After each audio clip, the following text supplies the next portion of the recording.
தமிழ்நாட்டை போல ரசிகர்கள் இந்த உலகத்தில் எங்கேயும் கண்டுபிடித்து விட முடியாது. சூப்பர் ரசிகர்கள். ஆனால் அவர்களுக்கு தெரியும், ஒருபோதும் அவர்கள் தன்னுடைய வீட்டு குடும்ப அடையாள அட்டையில் ரசிப்பவர்களை உறுப்பினர்களாக சேர்த்துக் கொள்வதில்லை. அவர்களுக்கு வித்தியாசம் தெரியும். எவ்வளோ வேணாலும் பேசுவாங்க, ஆனால் ஓட்டு மட்டும் எங்களுக்கு போட மாட்டாங்க என்று பேசுகின்றவர்களை நான் சந்தித்திருக்கிறேன். மிக கவனம். யார் நாம்? 8 கோடி பேர் இருக்கிறோமே. இவர்கள் ஒரு சிறு கூட்டம் தானே ஆட்சி செய்து கொண்டிருக்கிறார்கள். இந்த 8 கோடி பேர் நாங்கள் இருக்கிறோமே, யார்? நம் அடையாளம் எது?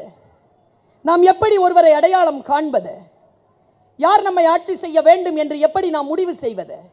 நீங்கள் போடுகின்ற ஒரு வாக்கு உங்கள் தலைமுறையை பாதிக்கும் என்கின்ற உணர்வோடு அந்த வாக்கை அளிக்கக்கூடியவர்கள் தான் தமிழ்நாட்டு மக்கள்.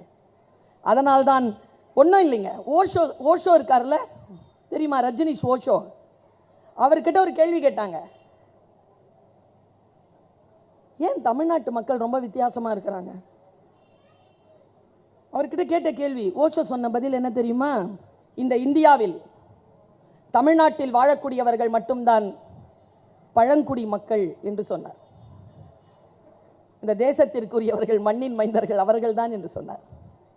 இந்த மண்ணின் மைந்தர்கள் நாம் வித்தியாசமாகத்தான் இருப்போம். எங்களுடைய எல்லா வெளிப்பாடும் வித்தியாசமாகத்தான் இருக்கும். ஆனால் எம்முடைய பண்பாட்டையோ எம் மொழியையோ எம்முடைய நாட்டிற்கான அடையாளத்தையோ தகர்க்கக்கூடியவர்கள் யாராக இருந்தாலும் அவர்களை படித்தவர்களோ படிக்காதவர்களோ ஆண்களோ பெண்களோ என்கின்ற வித்தியாசம் இல்லாமல் எதிர்த்து நின்று நம் மாண்பை, நம் மரபை, நம் பண்பாட்டை காக்க தெரிந்த காரணத்தினால்தான் 100 ஆண்டுகள் கழிந்தும் இன்னும் திராவிடம் இந்த நாட்டை ஆண்டு கொண்டிருக்கிறது. இனியும் அதுதான் ஆளும் என்பதற்காக நான் சொல்லுகிறேன்.